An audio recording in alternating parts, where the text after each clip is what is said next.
As a guidance counselor, you're always looking for things that are inspiring and that can inspire your students. When I finished last year, I looked back on the year and we had to deal with sexting, we had to deal with bullying, we had to deal with mean girls, we had to deal with Facebook and social media. And I thought, what can I use that can arm these kids with something that will help them deal with everything that's being thrown at them and help them not be mean and stop bullying before it even starts. And how can we as adults be good examples? When I went down to the Girl Talk camp and learned about Think, I thought this is the perfect answer for adults to use as teachable moments and for kids to learn to use, because it can change how you look at everything. When you think about Think tells you to think before you speak, text, or type. Is it true? Is it helpful? Is it important? Is it necessary? And is it kind? So as an adult, I need to think before I write some anonymous letter to a person telling them how I think about them, when it may not be true, helpful, important, necessary, or kind. What I do as an adult, our kids will mimic us. So if we aren't doing those things, then the kids will stop doing those things. If we as parents don't post mean things on Facebook, then maybe our kids will stop posting mean things on Facebook. They learn from example. So I rolled out Think, and we got these bands to challenge our kids. Think before you speak, text, or type. And honestly, sometimes I have to sit back in my office and think before I send an email out or a response. And sometimes the kids and I talk about it. We go through something that they read on Facebook, and they talk about, is it true? Is it helpful? And we sometimes never get past that. Is it important? Is it necessary? Is it kind is the biggest one. So I challenge you to take on Think as an adult, and I challenge you to use moments in the classroom as teachable moments. Hey, are you using Think before you speak? Are you using Think before you text or before you type? I think that you will find is an extremely inspiring tool and can change the whole outlook of what we post and what we talk about.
like Think because it's just really important, because it teaches kids to actually, before kids were really mean, they weren't thinking about what they were saying, speaking, texting, or typing. Now with the Think and the main thinks and everything, people are actually learning to think before they speak, text, or type. And I think other kids should get to use it, because other kids are saying stuff and they're not thinking before they say it or text it or type it. They should just stop and think about it. Would this be true, helpful, important, necessary, or kind? If it's not, then don't speak or text or type it.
We have been using the Think initiative here at St. Mary's Middle School as one of our approaches to help students make good choices.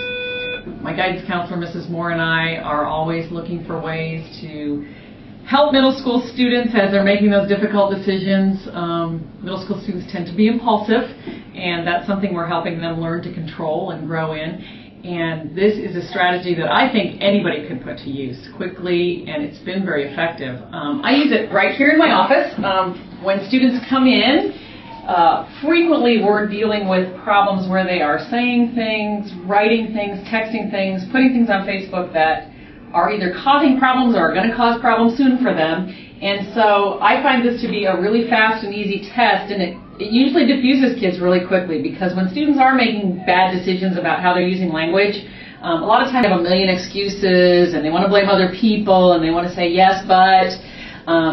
So I refer to the Think poster and we go right down through and I say, is it true? Is it helpful? Is it important? Is it necessary? And is it kind? And we stop behind each one. And honestly, I rarely get past true and helpful to get even to the next ones. Because usually, if it's a problem that's enough that they're in my office, usually it isn't true. And even if it is true, usually that helpful part stops them. And so I think that it is a great initiative. We have our wristbands that students can buy and wear to help them remember. And we have Think Thursdays where we really emphasize this with the students.